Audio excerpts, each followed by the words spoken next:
Starting Friday next week, all new mobile phones have to be registered to KRA or else they risk being shut down. KRA clarifies mobile phone registration requirements for tourists and Kenyans importing phones for personal use. Tourists and Kenyans importing mobile devices for personal use will not be affected by the new directive on mobile phone registration as announced by Kenya Revenue Authority, the taxman has reviewed.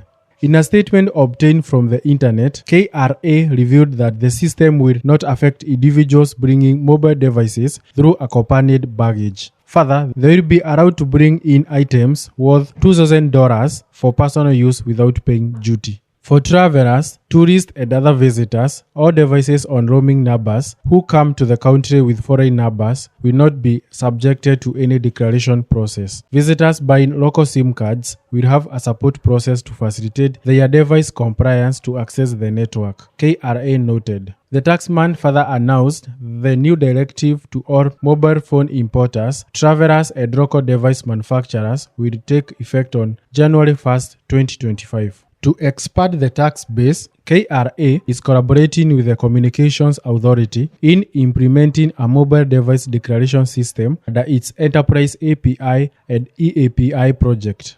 This initiative is set to ensure proper tax declaration payment and verification for mobile devices imported into or assembled within Kenya by using IMEI, that is International Mobile Equipment Identity Number for effective compliance monitoring. According to KRA, the initiative will not directly increase the cost of importing phones, but rather ensure that all imported devices are subject to the applicable taxes. The system requires importers, manufacturers, and passengers to declare mobile devices using their unique IMEI numbers, ensuring all devices entering Kenya are recorded in the tax database. According to KRA, the declaration system will promote fair tax practices by ensuring all importers, manufacturers, and users of mobile devices comply with the existing tax rules, creating a level playing field for businesses and enhance revenue collection. The new system also aims to support national development, enhance transparency, and reduce tax evasion through IMEI whitelisting. So how will the new system of KRA work? Where an individual and bulk importers and clearing agents will be required to submit IMEI numbers of mobile devices being imported into the ICM and DIR systems for validation, tax compliance, and whitelisting. Local assemblers will submit IMEI numbers of assembled devices for the local market in the DIR system for validation and whitelisting. Phone retail distributors with device inventory will have to update their phone IMEI status before January 1st, 2025 to be deemed compliant. Before purchasing a phone, every Kenyan will be required to check the status of the IMEIs and ensure that they are not blocked from the network. If you are a resident of Kenya and you are returning from abroad, you will have to declare mobile devices with the IMEI numbers on the F88 passenger declaration form upon entry. A tax payable where applicable, the taxman explained. KRA has revealed that they reached this decision after public participation was conducted with the key industry players, including manufacturers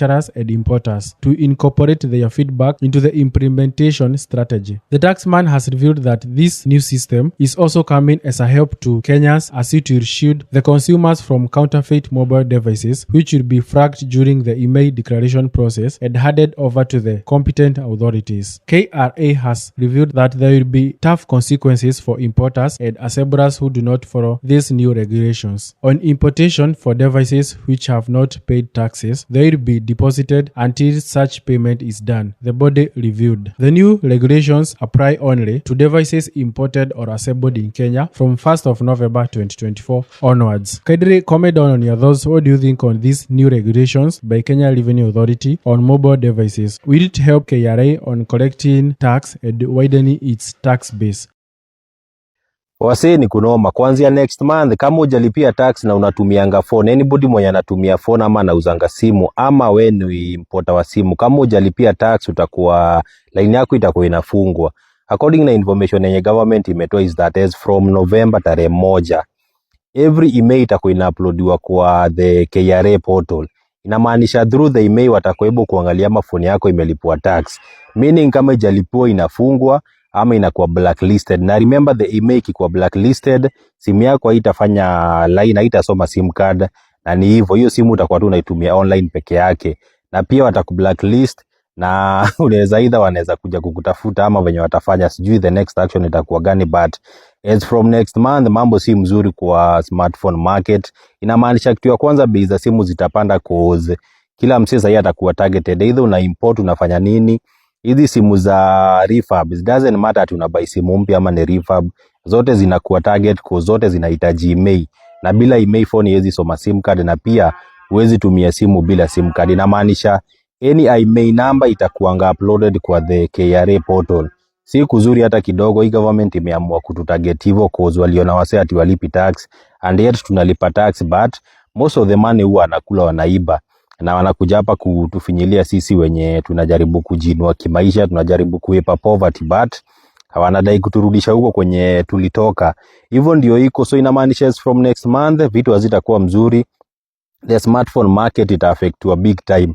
Na si ati wenye washanunua simu ati tumeachwa, ati already ulishanunua.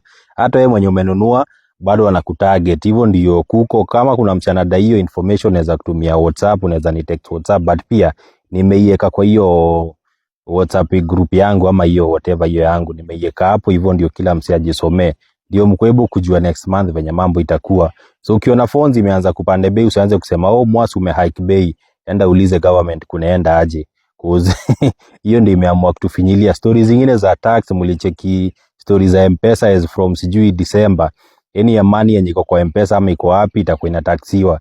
Inamaanisha itabidi turudi kwa cash, na naona hadi mimi mwenyewe nitafanya hivyo kuanzia December.